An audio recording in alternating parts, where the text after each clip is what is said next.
Hello बच्चों, कैसे हो आप सब। आशा करती हूँ आप सब अच्छे होंगे। आज हम एक पाठ करने वाले हैं जिसका नाम है भोला राम का जीव।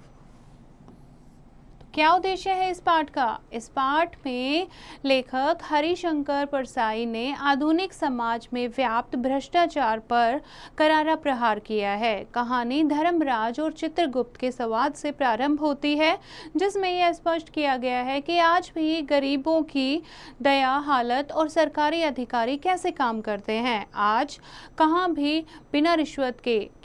भी कहीं भी बिना रिश्वत के कोई काम नहीं होता। तो कहानी शुरू करते हैं।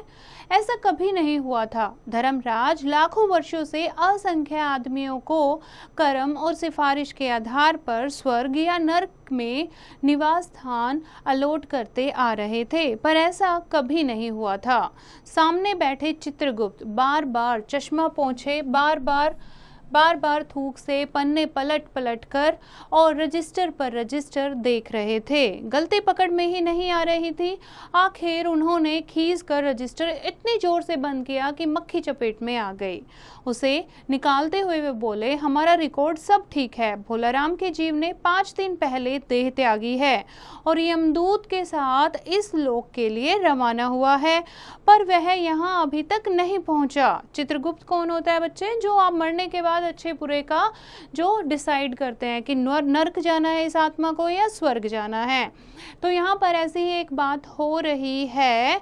किसकी? यहाँ पर बात हो रही है भोलाराम की आत्मा की, कि 5 दिन पहले वो मर चुका है, लेकिन उसकी आत्मा अभी तक यहाँ नहीं पहुंची है। धर्मराज ने पूछा, वह दूत कहाँ है? महाराज, वह भी लापता है। उसी समय द्वार खुले और एक यमदूत बहुत बदहवास हुआ, यानी कि बिना होश में वहां पर आया, और उसका मौलिक कुरूप चेहरा परिश्रम, परेशानी और भय के कारण और भी विकृत हो गया, यानी और भी भयानक हो गया। उसे देखते ही चित्रगुप्त चिल्ला उठे, अरे तू कहाँ रहा इतने दिन? भोलाराम का जीव कहाँ है? यानी भोलाराम की आत्मा कहाँ है? यमदूत हाथ जोड़कर बोला, दयानिधान, मैं कैसे बतलाऊं कि क्या हो गया। आज तक मैंने धोखा नहीं खाया था, पर भोलाराम का जीव मुझे चकमा दे गया। 5 दिन पहले जब भोलाराम के जीव ने देह को त्यागा, तब मैंने उसे पकड़ा और इस लोक की यात्रा आरंभ की। नगर के बाहर जब मैं उसे लेकर एक तीव्र वायु तरंग पर सवार हुआ, तभी वह मेरे चुंगल से छूटकर न जाने कहाँ गायब हो गया। इन 5 दिनों में मैंने सारा ब्रह्मांड छान डाला, यानी मैंने धरती आकाश सब कुछ पूरा ब्रह्मांड छान डाला, पर मुझे नहीं मिला।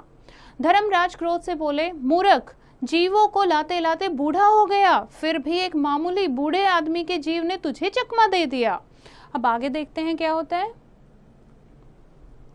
दूत ने सिर झुकाकर कहा, महाराज, मेरी सावधानी में बिल्कुल कसर नहीं थी। मैंने इन अभ्यस्त हाथों से अच्छे अच्छे वकील भी नहीं छूटे, पर इस बार तो कोई इंद्रजाल ही हो गया। चित्रगुप्त ने कहा, महाराज, आजकल पृथ्वी पर इस प्रकार का व्यापार बहुत व्याप्त रहा है, यानी कि बहुत फैल रहा है।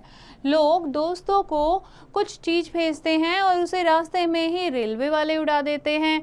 हौजरी के पार्सलों के मोजे रेलवे के अफसर पहनते हैं और मालगाड़ी के डिब्बे रास्ते में कट जाते हैं। एक बात तो और रह गई, राजनीतिक दलों के नेता विरोधी नेता को उठाकर बंद कर देते हैं। कहीं भोलाराम के जीव को भी किसी विरोधी ने मरने के बाद दुर्गति करने के लिए तो नहीं उड़ा दिया, यानी उसकी बुरी हालत करने के लिए तो नहीं उड़ा दिया। अब उसी समय कहीं से घूमते घूमते नारद मुनि आ गए। धर्मराज को गुमसुम बैठे देखकर बोले, क्यों धर्मराज, कैसे चिंतित बैठे हो? क्या नरक में निवास स्थान की समस्या अभी हल नहीं हुई? धर्मराज ने कहा, वह समस्या तो कब की हल हो गई। नरक में पिछले सालों में बड़े गुणी कारीगर आ गए हैं। कई इमारतों के ठेकेदार हैं जिन्होंने पूरे पैसे लेकर रद्दी इमारतें बनवाई। बड़े बड़े इंजीनियर भी आ गए हैं जिन्होंने ठेकेदार से मिलकर 5 वर्षीय योजनाओं का पैसा खाया। ओवरसीयर हैं जिन्होंने इन मजदूरों की हाजिरी भरकर पैसा हड़पा, जो कभी काम पर गए ही नहीं। इन्होंने बहुत जल्दी नरक में कई इमारतें तान दी हैं। वह समस्या तो हल हो गई है, पर एक बड़ी विकट उलझन आ गई है। भोलाराम नाम के एक आदमी की 5 दिन पहले मृत्यु हुई है। उसके जीव को यह दूत यहाँ ला रहा था कि जीव इसे रास्ते में चकमा देकर भाग गया। इसने सारा ब्रह्मांड छान डाला पर वह कहीं नहीं मिला। अगर ऐसा होने लगा तो पाप पुण्य का भेद ही मिट जाएगा कि आत्मा तो यहाँ पहुंची ही नहीं है। देखा बच्चों आपने, जो इतना ज़्यादा भ्रष्टाचार करते हैं, इतनी ज़्यादा चीज़ों में लापरवाही करते हैं, भ्रष्टाचार ही करते हैं, तो वो कहाँ जाते हैं? नरक में। जो इतना क्या करते हैं, इतना ज़्यादा पूरा पैसे बीच में खा लेते हैं, तो वो सारे लोग नरक में जाते हैं। नारद ने पूछा, उस पर इनकम टैक्स तो बकाया नहीं था, हो सकता है उन लोगों ने रोक लिया हो। चित्रगुप्त ने कहा, इनकम होती तो टैक्स होता ना, भूखमरा था। नारद बोले, मामला बड़ा दिलचस्प है, अच्छा मुझे उसका नाम बता तो दो, मैं पृथ्वी पर जाता हूँ। चित्रगुप्त ने रजिस्टर देखकर बताया, भोलाराम नाम था उसका। क्या नाम था? भोलाराम। और इस तरीके से पूरी इन्फॉर्मेशन जो है, पूरे उसके बारे में जानकारी जो है, वो नारद मुनि को दे देते हैं कि वो एक टूटे फूटे मकान में रहता था, एक स्त्री थी, उसके 2 लड़के और एक लड़की थी, 65 साल का था, एक सरकारी नौकरी पर था, 5 साल पहले रिटायर हो गया था और मकान का किराया भी नहीं था और मकान मालिक उसे निकालना चाहता था। ऐसे में भोलाराम संसार छोड़ देता है। आज 5वां दिन है। यह संभव है कि अगर मकान मालिक वास्तविक मकान मालिक है तो उसने भोलाराम के मरते ही उसके परिवार को निकाल दिया होगा। इसीलिए आपको परिवार की तलाश में काफ़ी घूमना पड़ेगा। माँ बेटी के सम्मिलित क्रंदन से ही, यानी माँ बेटे के क्रंदन से, रोने की आवाज़ से ही नारद मुनि को भोलाराम का मकान मिल गया। द्वार पर जाकर उन्होंने आवाज लगाई, नारायण नारायण। लड़की ने देखकर कहा, आगे जाओ महाराज। नारद ने कहा, मुझे भिक्षा नहीं चाहिए, मुझे भोलाराम के बारे में कुछ पूछताछ करनी है। अपनी माँ को जरा बाहर भेजो बेटी। भोलाराम की पत्नी बाहर आई। नारद ने कहा, माता, भोलाराम को क्या बीमारी थी? क्या बताऊं, गरीबी की बीमारी थी। 5 साल हो गए, हर दिन एक दरख्वास्त देते थे। हर रोज एक दरख्वास्त क्या होता है? प्रार्थना पत्र। पर वहां से या तो जवाब आता ही नहीं था, और आता तो यही कि तुम्हारी पेंशन के मामले पर विचार हो रहा है। इन 5 सालों में सब गहने बेचकर हम लोग खा गए, फिर बर्तन बिके, अब कुछ भी नहीं बचा। चिंता में घुटते घुटते और भूखे मरते मरते उन्होंने दम तोड़ दिया। नारद ने कहा, क्या कहें माँ, इनकी इतनी ही उम्र थी। ऐसा तो मत कहो महाराज, उम्र तो बहुत थी। 50-60 रुपया महीना पेंशन मिलती तो कुछ और काम करके गुजारा हो जाता, पर क्या करें, 5 साल नौकरी से बैठे हो गए हैं, अभी तक एक कौड़ी भी नहीं मिली। दुख की कथा सुनने की फुर्सत नारद को भी नहीं थी, यानी इतना समय नारद को भी नहीं था। तो मुद्दे पर आते हैं और कहते हैं, माँ यह बताओ कि यहाँ किसी से उनका विशेष प्रेम था जिसमें उनका जी लगा हो? पत्नी बोली, लगाव तो महाराज बाल बच्चों से ही होता है, नहीं परिवार के बाहर भी हो सकता है, मेरा मतलब किसी स्त्री ने गुर्रा कर नारद को देखा और बोली, अब कुछ मत बाको महाराज, तुम साधु हो, उचक्के नहीं। जिंदगी भर उन्होंने किसी दूसरी स्त्री को आंख उठाकर भी नहीं देखा। नारद हंसकर बोले, हाँ तुम्हारा यह सोचना ठीक ही है, यही हर अच्छी गृहस्थी का आधार है। अच्छा माता, मैं चला। स्त्री ने कहा, महाराज आप तो साधु हैं, सिद्ध पुरुष हैं, कुछ ऐसा नहीं कर सकते, उनकी रुकी हुई पेंशन मिल जाए, इन बच्चों का पेट कुछ दिन भर जाए। नारद को दया आ गई। वे कहने लगे, साधुओं की बात कौन मानता है? मेरा यहाँ कोई मठ तो नहीं है, फिर भी मैं सरकारी दफ्तर में जाऊंगा और कोशिश करूंगा। वहां से चलकर नारद सरकारी दफ्तर में पहुंचे। वहां पहले ही कमरे में बैठे बाबू से उन्होंने भोलाराम के केस के बारे में बात की। उस बाबू ने उन्हें ध्यानपूर्वक देखा और बोला, भोलाराम ने दरख्वास्तें तो भेजी थी पर उन पर वजन नहीं था, इसीलिए कहीं उड़ गई होंगी। नारद ने कहा, भाई ये बहुत से पेपर वेट तो रखे हैं, इन्हें क्यों नहीं रख दिया? बाबू हंसा, आप साधु हैं, आपको दुनियादारी समझ में नहीं आती, दरख्वास्त पेपर वेट से नहीं दबती। खैर आप उस कमरे में बैठे बाबू से मिल लीजिए। अब क्या मांग रहे हैं यहाँ पर वो सरकारी बाबू? यहाँ पर रिश्वत मांग रहा है। अब नारद उस बाबू के पास गए, उसने तीसरे के पास भेजा, तीसरे ने चौथे के पास, चौथे ने पांचवें के पास। जब नारद 25-30 बाबुओं और अफसरों के पास घूम आए, तब एक चपड़ासी ने कहा, महाराज आप क्यों इस झंझट में पड़ गए हैं? आप साल भर भी यहाँ चक्कर लगाते रहोगे तो भी काम नहीं होगा। आप तो सीधे बड़े साहब से मिलिए, उन्हें खुश कर दिया तो आपका अभी काम हो जाएगा। नारद बड़े साहब के कमरे में पहुंचे। बाहर चपरासी ऊँघ रहा था, इसीलिए उन्हें किसी ने टोका नहीं।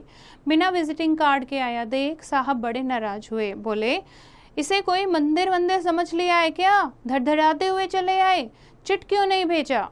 अब नारद ने कहा, कैसे भेजता, चपरासी सो रहा है। साहब ने बोला, क्या काम है?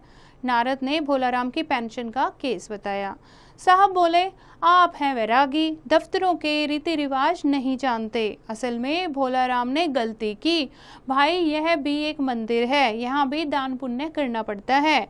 आप भोलाराम के आत्मीय मालूम होते हैं, यानी कि आप उनके कोई शुभ चिंतक करीबी मालूम होते हैं। भोलाराम की दरख्वास्तें उड़ रही हैं, उन पर वजन रखिए। नारद ने सोचा कि फिर यहाँ वजन की समस्या खड़ी हो गई। साहब बोले, भाई सरकारी पैसे का मामला है, पेंशन का केस 20 दफ्तरों में जाता है, देर लग ही जाती है। 20 बार एक ही बात को 20 जगह लिखना पड़ता है, तब पक्की होती है। जितनी पेंशन मिलती है उतनी ही स्टेशनरी लग जाती है। हाँ, जल्दी भी हो सकता है, मगर साहब रुक गए। नारद ने कहा, मगर क्या? साहब ने कुटिल मुस्कान के साथ कहा, मगर वजन रखिए, वजन चाहिए। आप समझे नहीं? जैसे आपको यह सुंदर वीणा, इसका भी वजन भोलाराम की दरख्वास्त पर रखा जा सकता है। मेरी लड़की गाना बजाना सीख रही है, अगर आप ये मुझे दे दोगे तो मैं उसे दे दूंगा। साधु संतों की वीणा से तो और अच्छे स्वर निकलते हैं। नारद अपनी वीणा छीनते देख जरा घबराए, फिर वे संभाल कर उन्होंने वीणा को टेबल पर रखकर कहा, यह लीजिए, अब जरा जल्दी उसकी पेंशन का ऑर्डर निकाल दीजिए। साहब ने प्रसन्नता से उन्हें कुर्सी पर बिठाया, वीणा को एक कोने में रखा और घंटी बजाई। चपरासी हाजिर हुआ, यानी चपरासी वहां पर आ जाता है। साहब ने हुक्म दिया, बड़े बाबू से भोलाराम के केस की फाइल लाओ। थोड़ी देर बाद चपरासी भोलाराम की 100-150 दरख्वास्तों के भरी फाइल लेकर आया। उसमें पेंशन के कागजात भी थे। साहब ने फाइल का नाम देखा और निश्चित करने के लिए पूछा, क्या नाम बताया साधु जी आपने? नारद समझे कि साहब कुछ ऊंचा सुनते हैं, इसलिए जरा जोर से बोले, भोलाराम। सहसा फाइल में से आवाज आई, कौन पुकार रहा है मुझे? पोस्टमैन है क्या? पेंशन का ऑर्डर आ गया। नारद चौंके, पर दूसरे ही क्षण बात समझ गए। बोले, भोलाराम, तुम क्या भोलाराम के जीव हो? हाँ, आवाज आई। नारद ने कहा, मैं नारद हूँ, मैं तुम्हें लेने आया हूँ, चलो स्वर्ग में तुम्हारा इंतजार हो रहा है। आवाज आई, मुझे नहीं जाना, मैं तो पेंशन की दरख्वास्तों में अटका हूँ, यही मेरा मन लगा है, मैं अपनी दरख्वास्तें छोड़कर नहीं जा सकता। तो देखा बच्चों आपने कैसे गरीबों की क्या स्थिति होती है। बिना पैसे के भ्रष्टाचार से काम करने वाले जो अफसर हैं वो कैसे एक अच्छी जिंदगी जीते हैं और कैसे मरने के बाद भी गरीब जो हैं वो अपनी ही चीज़ों में उलझे रहते हैं। तो ये था आज का पाठ, और यहाँ पर कुछ विलोम शब्द हैं जो आपको याद करने हैं। कुरूप, सुरूप, आरंभ, अंत, दुर्गति, सदगति, पाप, पुण्य। बच्चों ये लिखी है हरिशंकर परसाई ने। हरिशंकर परसाई का जन्म 22 अगस्त 1924 को मध्य प्रदेश के होशंगाबाद जिले में जमानी नामक गांव में हुआ था, और वे एक यथार्थवादी, चिंतनशील, संवेदनशील, सृजनशील और प्रतिभा संपन्न रचनाकार थे।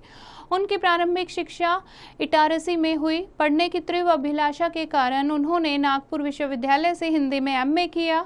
परसाई जी अपने लेखन के प्रति ईमानदार थे। उन्होंने अनुभव एवं लेखन के साथ समझकर सारी चीज़ें की। साहित्य अकादमी ने सन 1982 में विकलांग श्रद्धा का दौर नामक रचना के लिए परसाई जी को अकादमी पुरस्कार से सम्मानित किया, और जबलपुर विश्वविद्यालय ने अपने रजत जयंती समारोह के अवसर पर उनको नकोडी लिट की मानद उपाधि भी दी। इनकी प्रमुख रचनाएं हैं भोलाराम का जीव, सदाचार का तावीज, एकलव्य ने गुरु को अंगूठा दिखाया, आमरण अनशन, बेईमानी की परत, विकलांग श्रद्धा का दौर आदि। और इनके 2 उपन्यास हैं, रानी नागफनी की कहानी तथा तट की खोज। तो बच्चों ये था आज का लेख। आशा करती हूँ आपको समझ आया होगा। एक बार फिर से इसको पढ़ेंगे, शब्दार्थ को याद करेंगे और अभ्यास को स्वयं करने की कोशिश करेंगे।